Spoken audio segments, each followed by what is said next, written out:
मला खरं तर पहिल्यांदा राज्याचे लोकप्रिय मुख्यमंत्री माननीय देवेंद्रजी फडणवीस साहेबांचं मनापासून धन्यवाद द्यायचे की त्यांनी ह्या गोदा ते नर्मदा यात्रेसाठी आम्हाला प्रोत्साहन दिलं. पुण्यश्लोक अहिल्यादेवींची इतर शताब्दी सुरू आहे आणि या निमित्तानं त्यांनी जे पाणी संवर्धनामध्ये काम केलं आहे विशेष करून तर त्या अशा एका महान व्यक्तिमत्वाला नतमस्तक होण्याची संधी आम्हाला माहेश्वरात जाऊन मिळणार आहे. त्र्यंबकेश्वरपासून सुरू झाली यात्रा आणि चौंडीपासून सुरू झाली दुसरी यात्रा. मला अतिशय प्रसन्न सांगताना की अनेक ठिकाणी लोकांनी उत्स्फूर्त स्वागत केलं यात्रेचं. दुष्काळमुक्त महाराष्ट्राचं जी संकल्पना माननीय मुख्यमंत्र्यांनी केलेली आहे म्हणून जनतेच्या मोठ्या अपेक्षा आहेत आणि पुण्यश्लोक अहिल्यादेवीच्या बद्दल असणारी जी प्रचंड मनामध्ये असणारा आदर आत्मीयता ही सुद्धा या यात्रेनिमित्तानं पाहायला मिळते.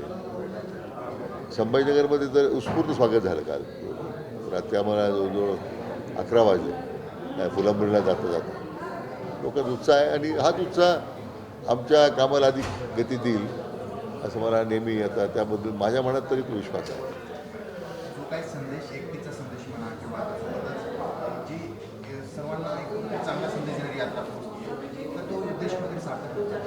100% म्हणून म्हणजे आपल्या माध्यमाने सुद्धा इतकं यात्रेला भव्य असं त्याला म्हणजे मोठ्या प्रमाणात कव्हरेज दिलं, चांगलं स्वरूप दिलं, लोकांमध्ये जागृती निर्माण झाली आणि आनंदाची गोष्ट आहे की अशी कुठे यात्रामध्ये नेहमी एक कॉन्ट्रोवर्सी कुठे व्हायला पाहत आपण कुठं दिसते, पण ह्यांदा तशी कुठे घटना नाही आहे. जो उत्स्फूर्त प्रतिसाद जनतेचा होता, माध्यमांचा होता. मला वाटतं उद्या आम्ही आज धुळ्याला मुक्कामाला जातो आहे. उद्या संध्याकाळी 7 वाजता माहेश्वरला मध्य प्रदेशचे मुख्यमंत्र्यांच्या हस्ते समारोप आहे. जवळजवळ आपण राज्यातल्या छोट्या मोठ्या अशी 131 नद्यांचं जे आपण घेतलेले एकत्र.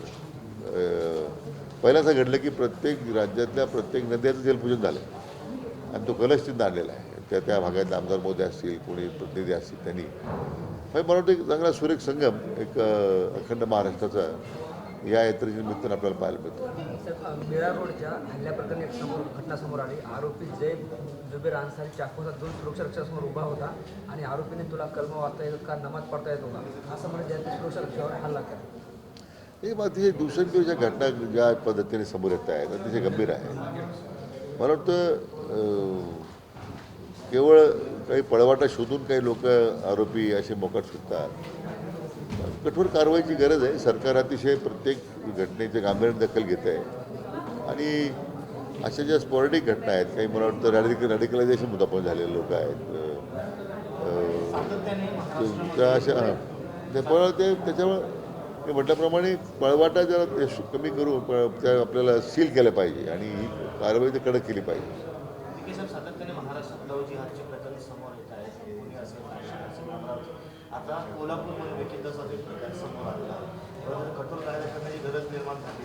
सरकारमध्ये सरकार तर गंभीर आहे विषयामध्ये. कठोर कारवाई तर प्रत्येक ठिकाणाच्या घटना समोर आल्यानंतर ते कारवाई होतच आहे.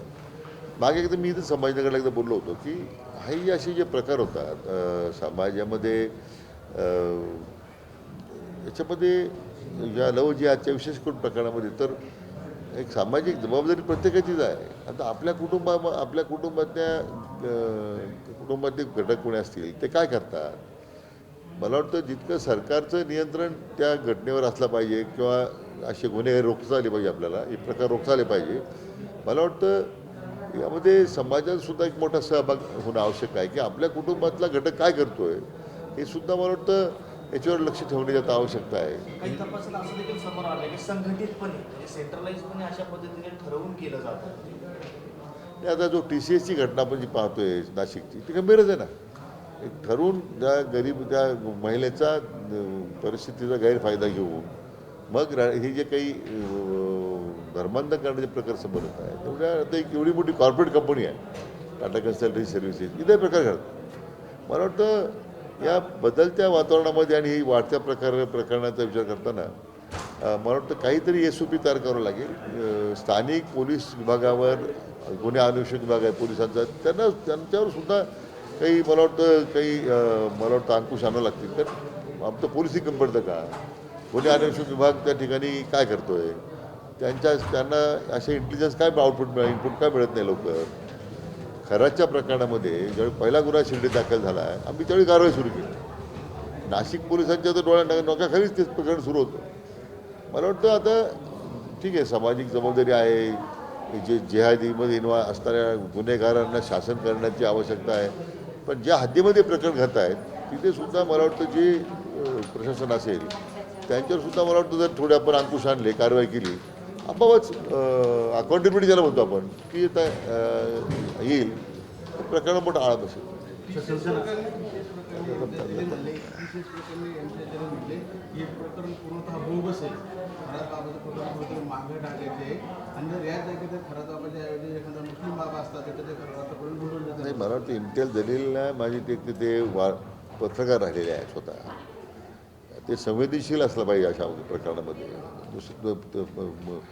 मुस्लिम समाज असतात तर कारवाई झाली असते. मला वाटतं हे जे काही वक्तव्य अशा ज्या पुढाऱ्यांकडून होत आहेत, खासदार माणूस राहिलेला आहे, त्यांनी वक्तव्य टाळले पाहिजे.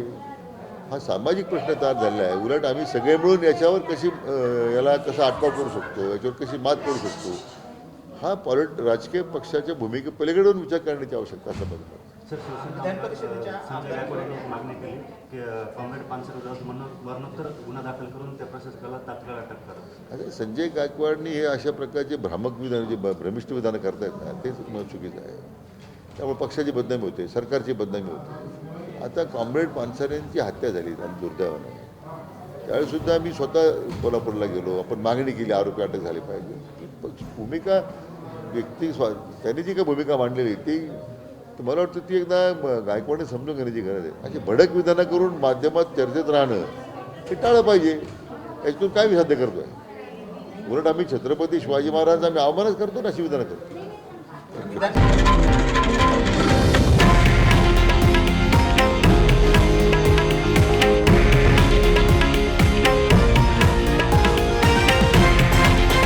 हे आहे देशातील नंबर 1 न्यूज नेटवर्क आणि आपण पाहत आहात TV9 मराठी, एकमेव.